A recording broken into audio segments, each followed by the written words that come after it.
지난주에는 항존직 선거가 있었습니다.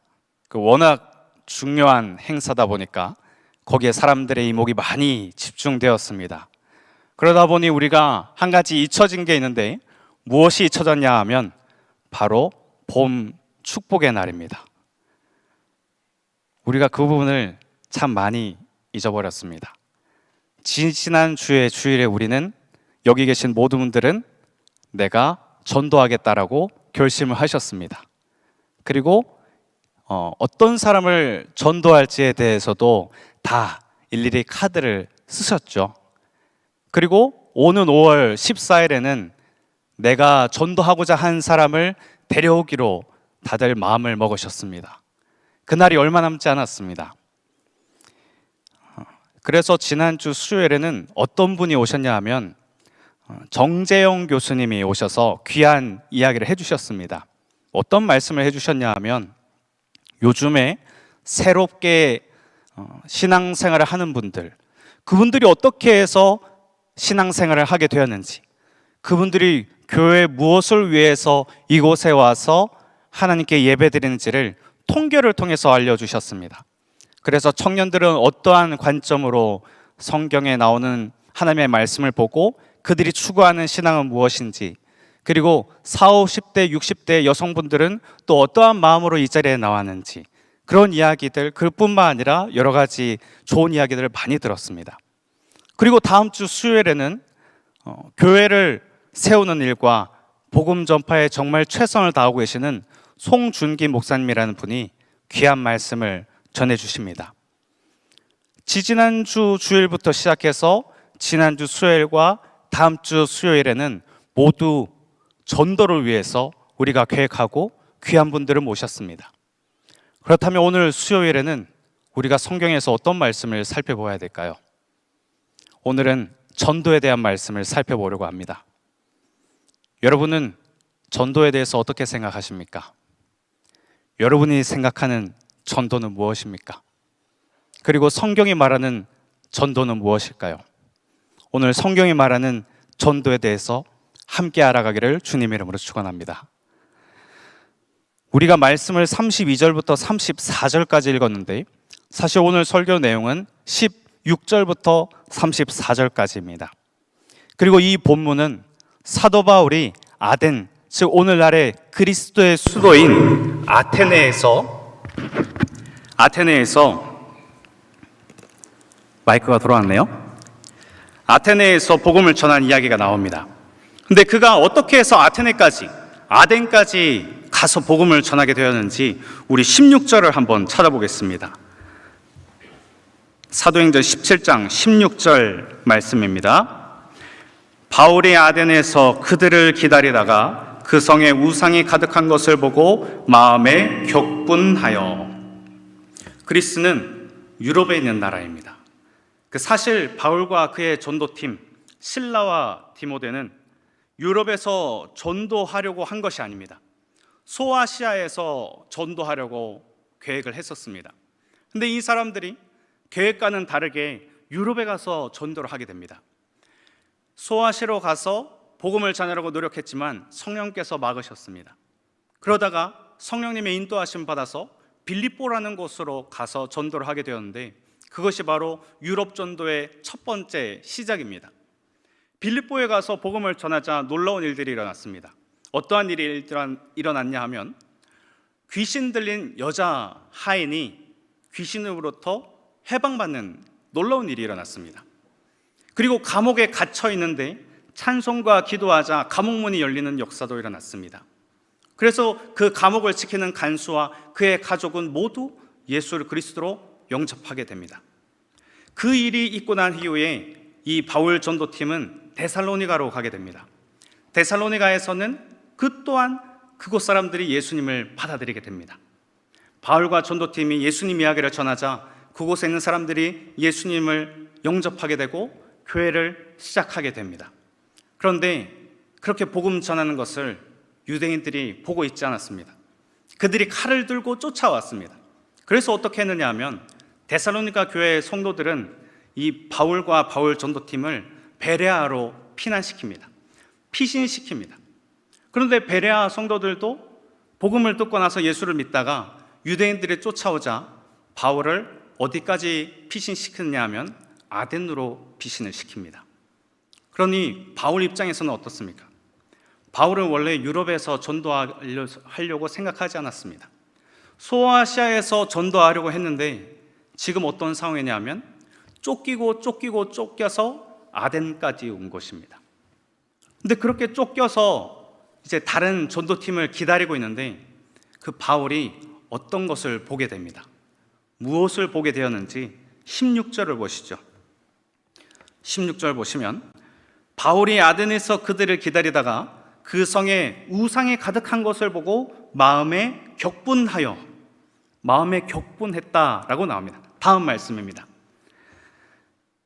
바울은 아덴이라는 도시 안에 우상이 어마어마하게 많은 것을 보았습니다. 그냥 우상이 있는 것이 아니라 아덴이라는 그 도시 안에 정말 다른 도시와는 비교될 정도로 너무너무 많은 우상들을 보았습니다. 근데 그 우상들을 보고 왜 화를 냈을까요? 여러분, 우상은 무엇입니까? 우리나라에도 우상들이 있죠. 우상들은 어떤 존재입니까? 우상은 하나님이 받아야 될, 하나님이 받으셔야 할 영광을 가로채는 존재들입니다. 마땅히 하나님께서 받으셔야 할 영광을 우상들이 가로채고 있습니다. 그리고 우상은 어떤 존재냐 하면 거짓 신입니다. 살아있지도 않습니다. 그리고 사람을 구원하지도 못합니다.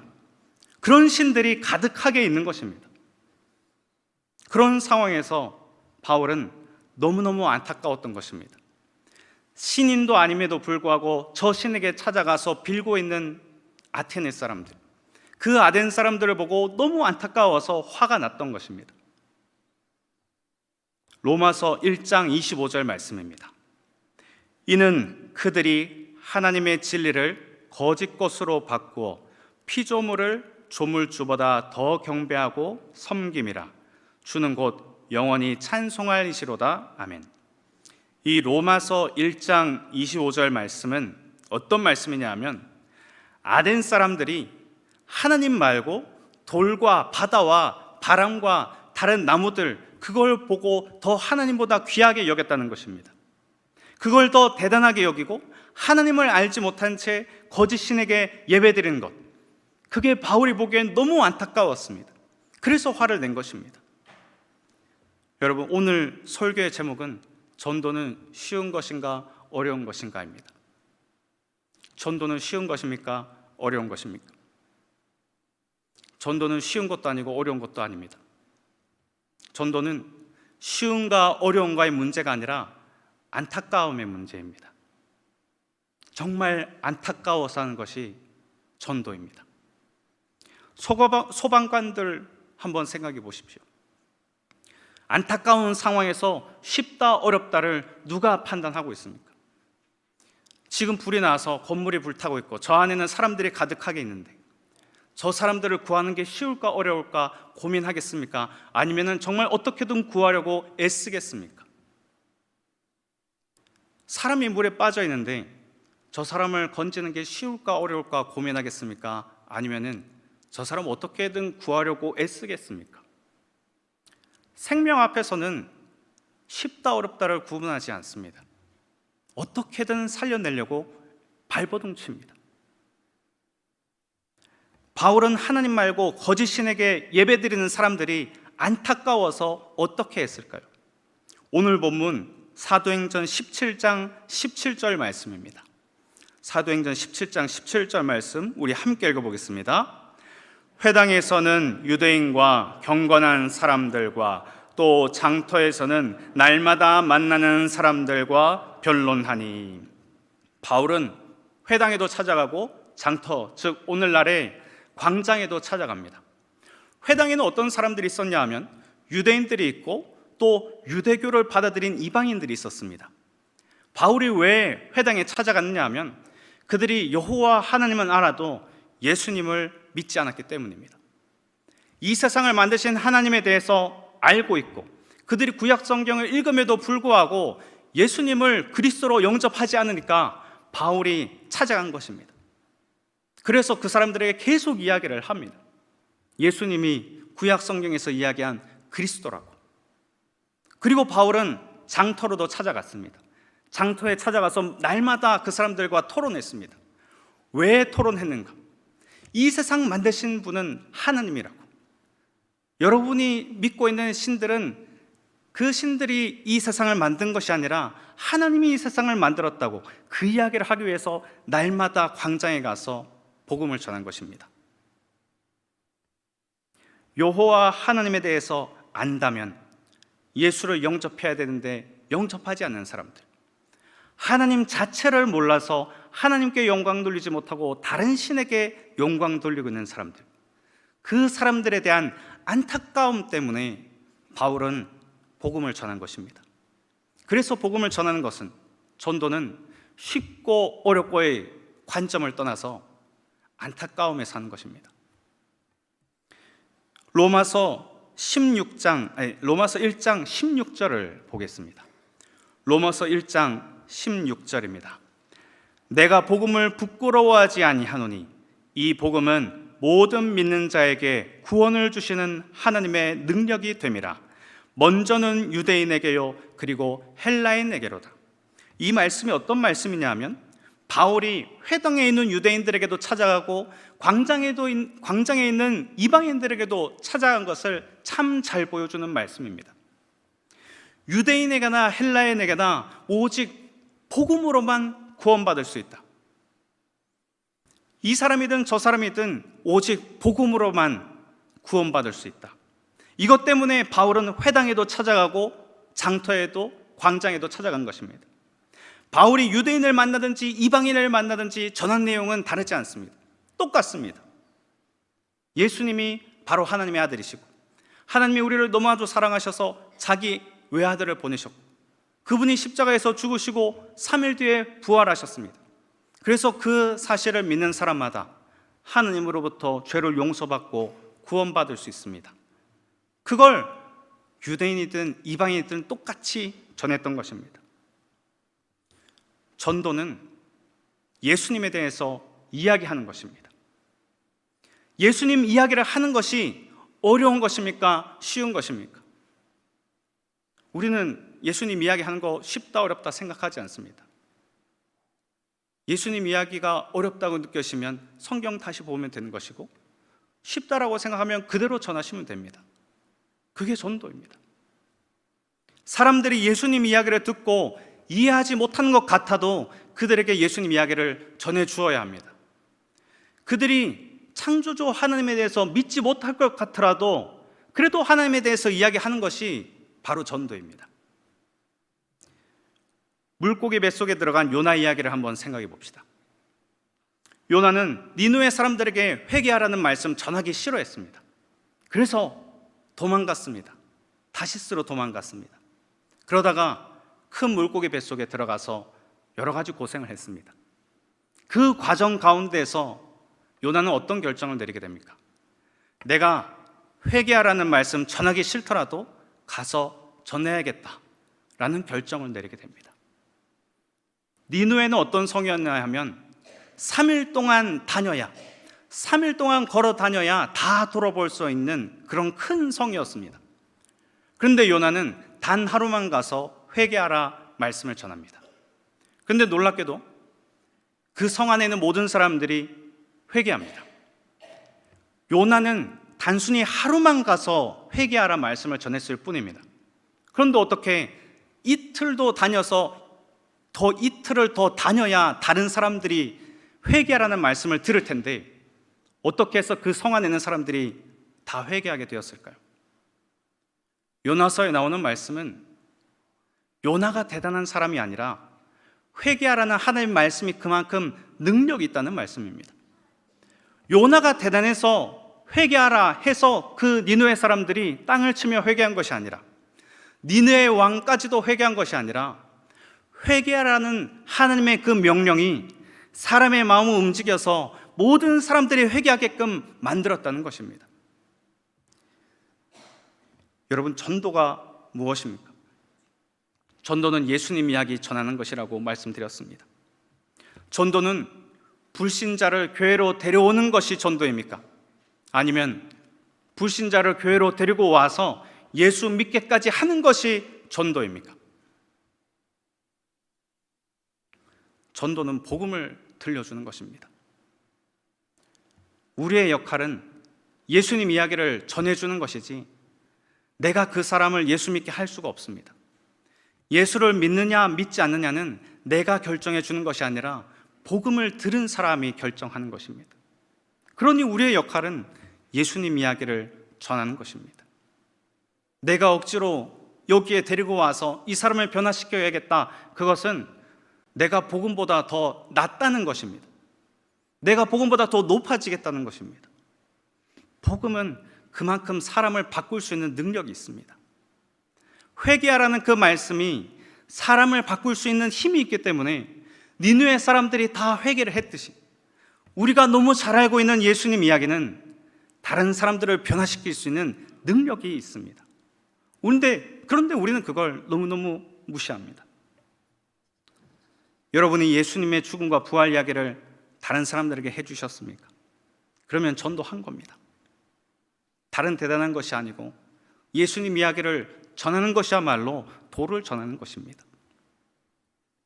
바울이 유대인을 만나든지 이방인을 만나든지 예수와 부활에 대해서 전했다는 것, 예수님 이야기를 전했다는 것은 그가 누구를 만나든지 전도했다는 것입니다. 바울이 사람들을 모은 것이 아닙니다.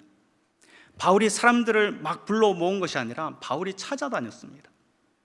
유대인들이 있는 회당으로, 이방인들이 있는 장터로 바울이 가서 직접 예수님 이야기를 전했습니다. 이 시간 예수님 이야기를 듣고 받아들이지 않는 사람들 태반입니다. 예수님 이야기를 들어도 감동이 안 오는 사람들 정말 많습니다. 그럼에도 불구하고 예수님 이야기를 전해야 되는 이유는 예수님 이야기를 듣고 마음의 변화를 받아서 예수님 믿는 사람들이 지금도 있기 때문입니다. 바울이 여기저기 다니면서 예수님에 대해서 이야기하다가 어떤 사람들을 만났습니다. 그 사람들이 어떤 사람들인가? 에피쿠로스 학파 철학자들과 스토아 학파 철학자들입니다. 18절을 한번 보시죠. 사도행전 17장 18절입니다. 어떤 에피쿠로스와 스토아 철학자들도 바울과 쟁론할세 어떤 사람은 이르되 이 말쟁이가 무슨 말을 하고자 하느냐 하고 어떤 사람은 이르되 이방신들을 전하는 사람인가 보다 하니 이는 바울이 예수와 부활을 전하기 때문이로라. 마지막 말씀에 뭐라고 적혀 있습니까? 이는 바울이 예수와 부활을 전하기 때문이다. 바울이 특별한 사람이 아니라 바울이 전한 건 똑같았습니다. 우리가 알고 있는 똑같은 것, 예수님이 죽으시고 부활하셨다는 것, 그걸 에피쿠로스 학파 사람들과 스토아 학파 사람들에게 전했던 것입니다. 지금은 철학 시간 아니니까 스토아 학파와 에피쿠로스 학파에 대해서 자세히 논할 것은 아니고 말씀에 18절 끝에 예수와 부활을 전했다는 것, 그리고 예수님에 대한 이야기, 그 이야기를 전하자 이 사람들은 어떻게 반응했는지가 중요합니다. 첫 번째, 에피쿠로스 학파 사람들은 이 말쟁이가 무슨 말을 하고자 하느냐 이렇게 반응했습니다. 우리가 이 말씀을 한글로 봐서 모욕감이 안 느껴지지만 사실 이 말은 굉장히 모욕감이 있는 말입니다. 이 말쟁이라는 뜻은 바울을 매우 무시하는, 경멸하는 단어입니다. 그리고 무슨 말을 하고자 하느냐, 이 뜻은 네가 하는 말이 삼류 소설가 하는 말과 같다는 것입니다. 지금 바울은 어떤 상태냐면 이 에피쿠로스 학파 사람들이 바울을 어마어마하게 무시하는 것입니다. 정말 무시하는 말을 하고 있는 것입니다. 두 번째 반응, 스토아 학자들은 이방신들을 전하는 사람인가 보다 이렇게 말했습니다. 이 말은 더 심각합니다. 아덴 사람들 기준으로 신은 어떤 사람들이냐면 아덴 사람들이 섬기는 신, 그 신 말고 다른 신들은 신으로 인정하지 않았습니다. 우리가 너무 잘 알고 있는 제우스와 그 외의 12개의 신들, 아덴 사람들은 그 12개의 신만 메이저 신으로 인정했습니다.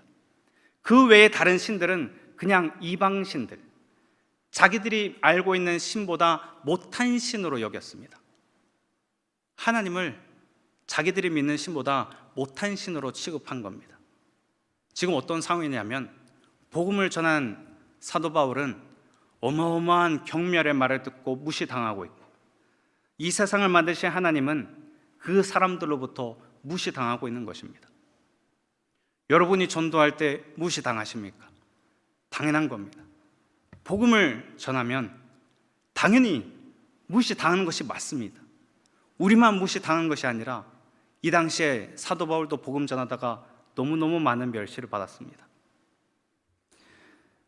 전도하면 무시당하기 일쑤이고, 하나님께서는 사랑을 베풀어 주신데 사람들은 그것을 알지 못하고 깨닫지 못하고, 복음 전한 사람들을 무시하고 하나님도 무시하는 것, 그게 어디 참 잘 나오냐 하면 고린도전서 1장 18절에 나옵니다. 고린도전서 1장 18절 우리 함께 읽어보겠습니다. 십자가의 도가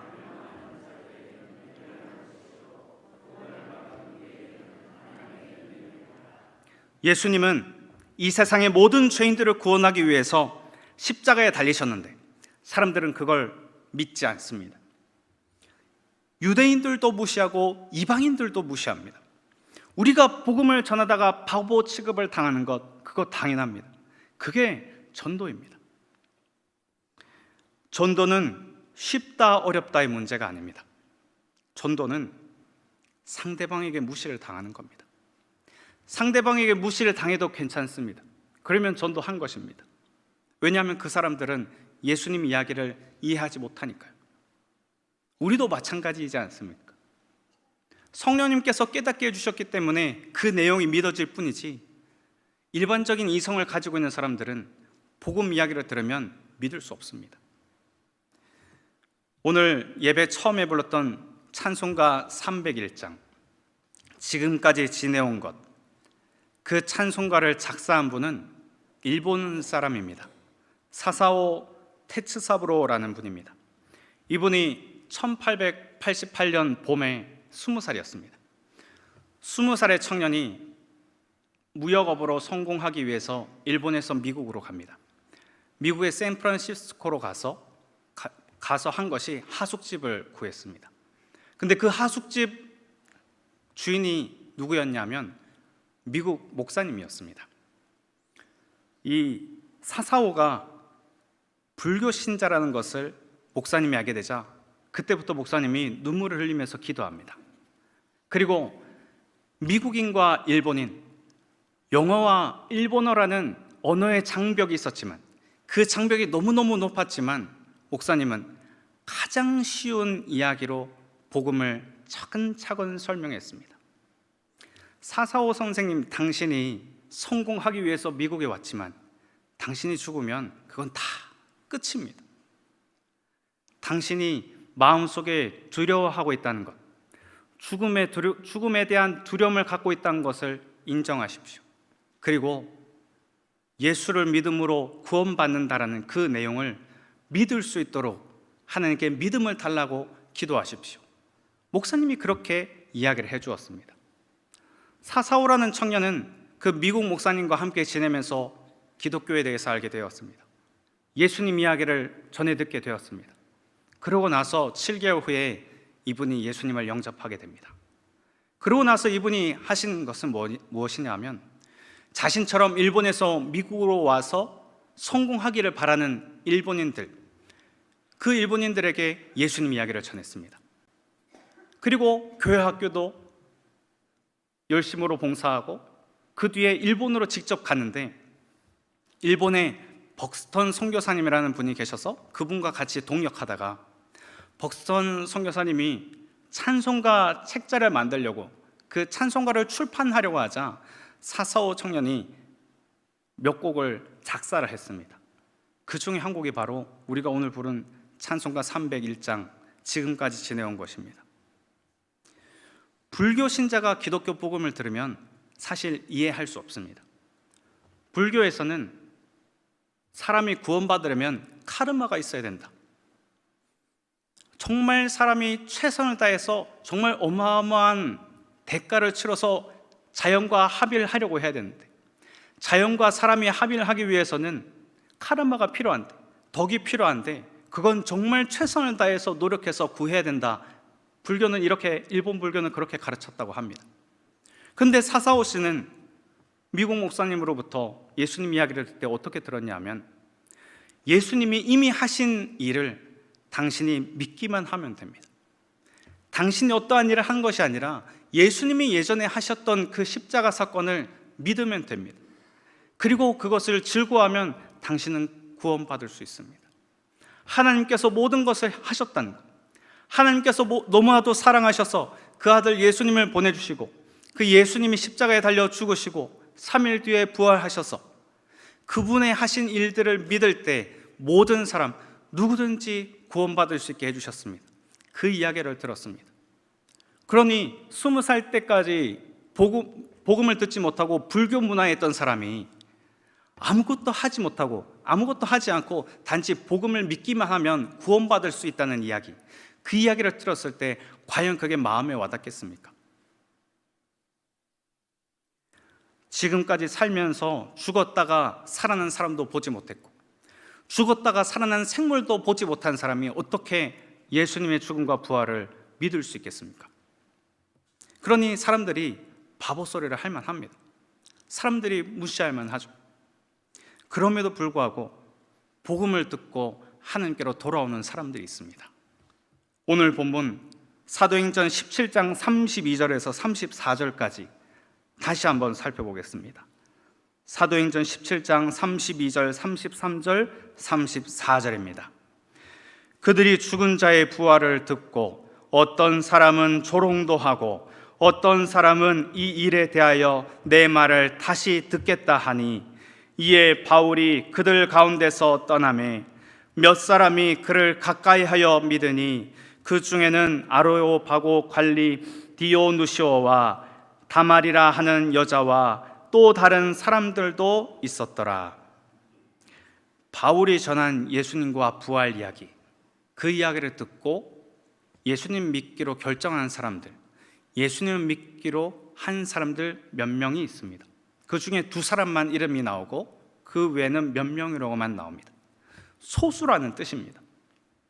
그 중에 아레오바고 공회원 중에 한 사람이 회심했습니다.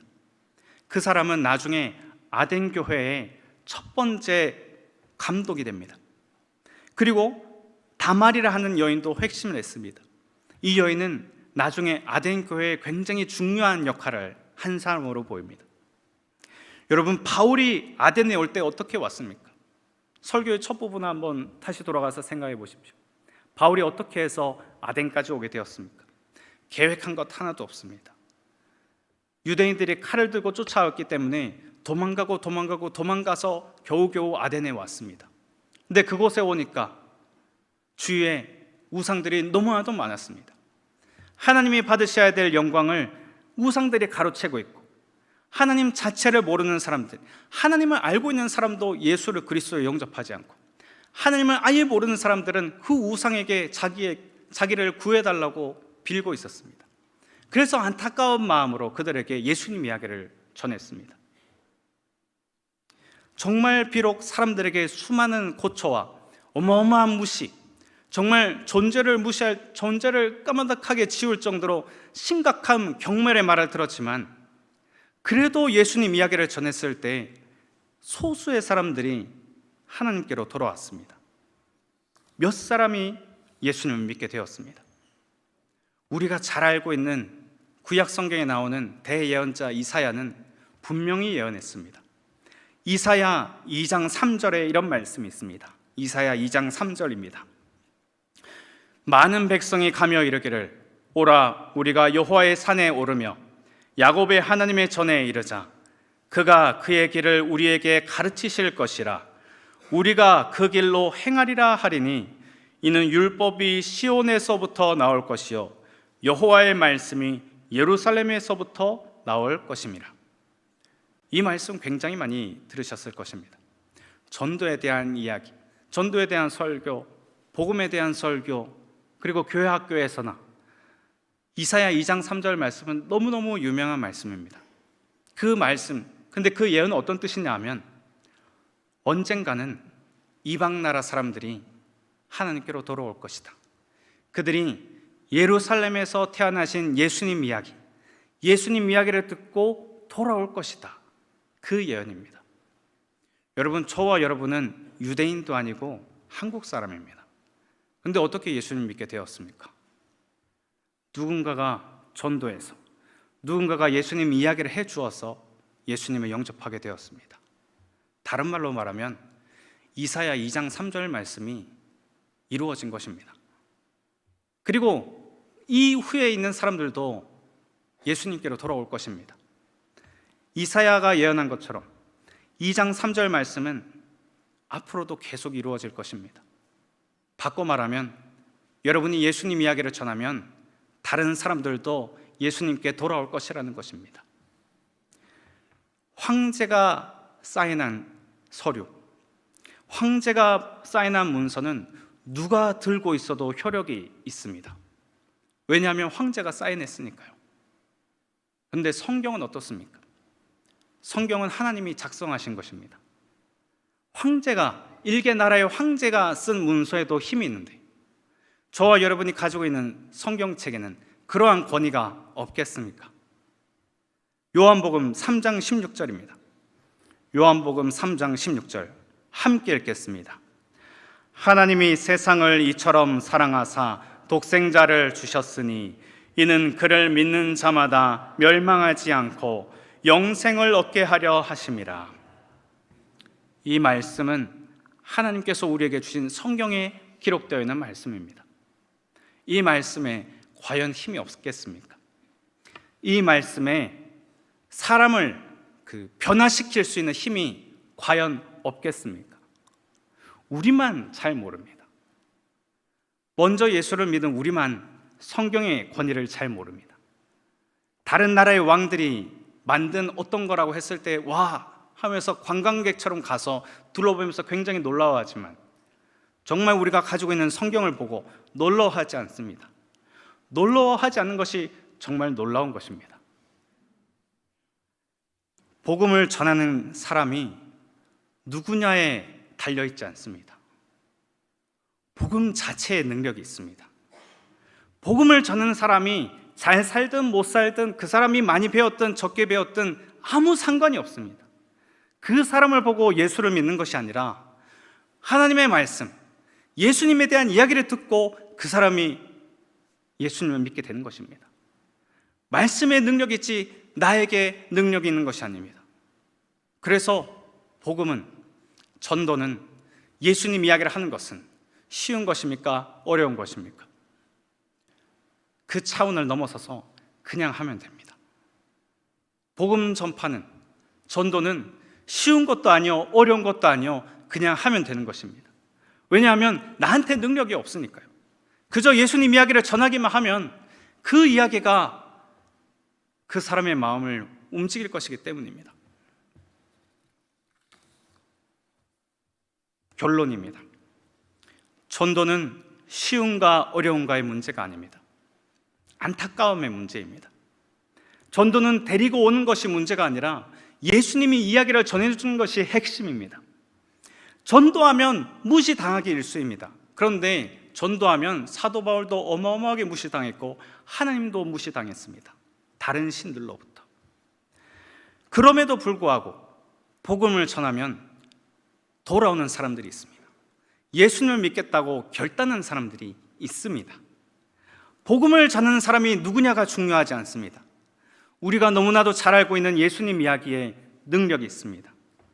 쉽다 어렵다라는 생각을 내려놓고 그저 예수님 이야기를 전하여서 우리를 통하여서 다른 사람들이 또 예수님을 영접하게 되기를 간절히 소망합니다. 기도하겠습니다. 이 세상을 창조하신 하나님 아버지, 세상 사람들은 하나님께서 이 세상을 만드신 것을 모릅니다. 하나님께서 이 세상을 사랑하셔서 외아들을 보내주셨다는 이야기를 들어도, 아버지의 뜻을 따라 죽기까지 순종하신 예수님 이야기를 들어도 외면하며 살고 있습니다. 그들에게 복음을 전하는 것이 부담으로 다가올 때가 참으로 많습니다. 하나님 아버지, 말씀에 의지하여 복음을 전하게 하옵소서. 쉽고 어렵고를 떠나서 예수님 이야기를 전하는 일을 감당하는 우리 되게 하옵소서. 내가 능력 있는 것이 아니라 하느님 말씀, 예수님 이야기, 복음의 능력이 있음을 믿고 만나는 사람들에게 예수님 이야기를 전하는 우리 공동체 되게 하여 주시옵소서. 예수님의 이름으로 기도드리옵나이다. 아멘.